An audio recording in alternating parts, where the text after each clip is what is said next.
Барлығыңызға сәлем, құрметті оқырмандар.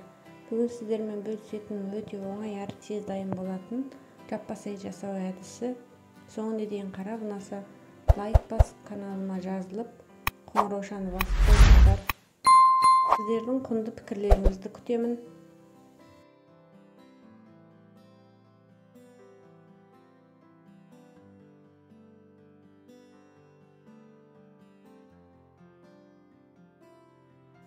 Ең алдымен қамырын илеп аламыз. Қамырын ашытамыз. Лайықты мөлшерде ұнға 1 қасық ашытқы қосып, тұз салмаймыз. Қамырды жылы суменен жұмсақ қылып отырып илеп аламыз.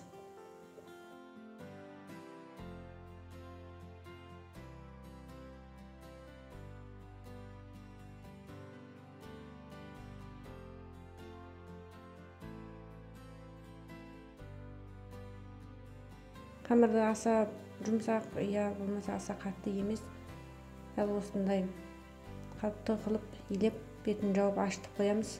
Содан соң етті турап дайындаймыз. Етті ірі етіп турап алдым.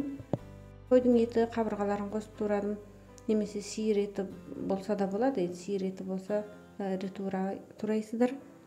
Соң көкөністерімізден пияз, помидор, түрлі түсті сәбіз, картоп және қызыл көкбұрыштар. Ең алдымен пиязını турап аламыз.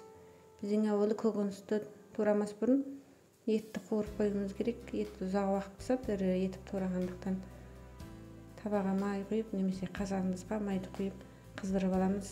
Содан соң етті алдымен қызартып қуырып аламыз.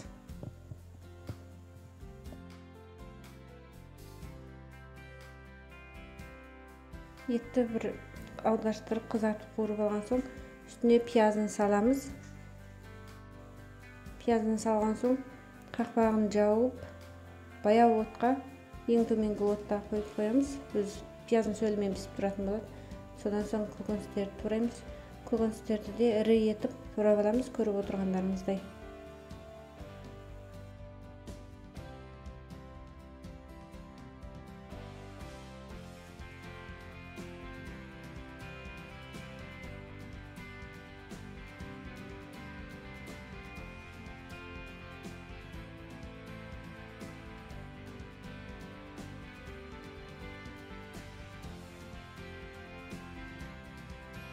Содан соң картопты да ірі етіп турап аламыз.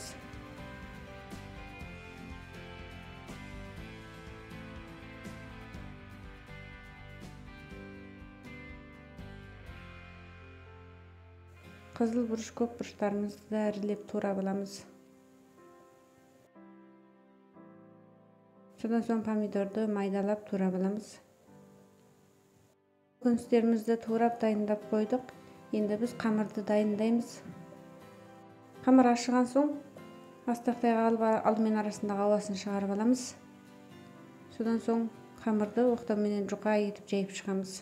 Содан соң қыздырылған, ұсақтап туралған құйрық майдың шыжығы, соны біркелкі етіп салып шығамыз. Егер де құйрық майдың дәмін ұнатпаймын десеңіздер, сұйық май жағып, көк пиязды ұсақтап салып жасасаңыздар болады. Содан соң родет қысап, орап аламыз.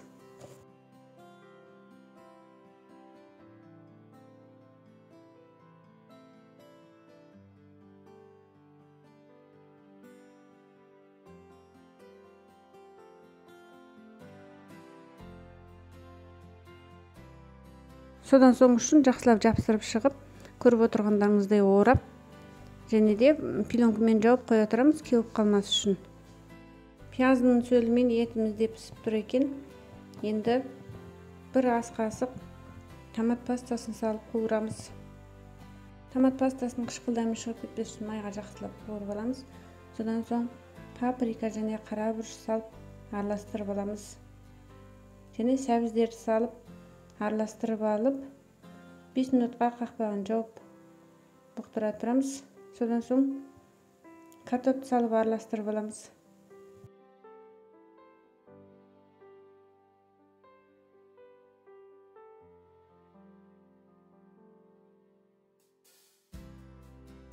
Содан соң қызыл көк бұрыштарды салып араластырамыз. және помидорды салып араластырып аламыз. Дәміне қарай тұзын саламыз.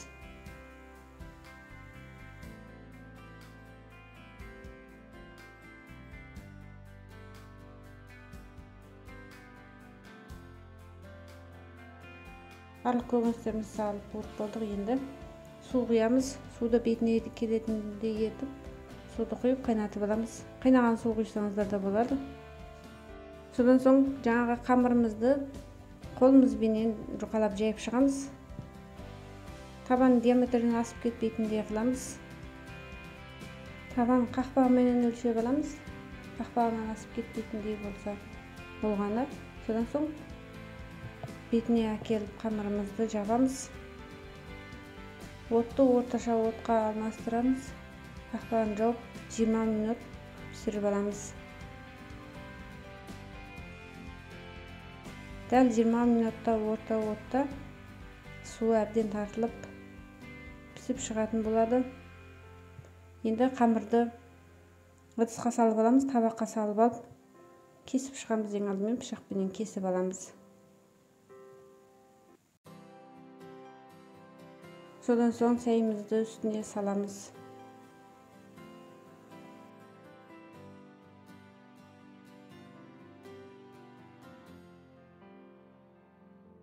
Қаласаңыздар бетіне ас көк сеуіп шықсаңыздар болады. Егерде қой еті жоқ болса, немесе қой етін ұнатпасаңыздар, сиыр етімен жасасаңыздар да болады. Міндетті түрде жасап көріңіздер. Сіздерге ұнайтынына сенімдімін. Өте дәмді болып шығады. Жасап көріп, отбасыңыздағыларды қуантыңыздар. Назарларыңызға рахмет. Мені жоғалтып алмас үшін каналыма жазылып қойыңыздар. Келесі кездескенше сау болыңыздар.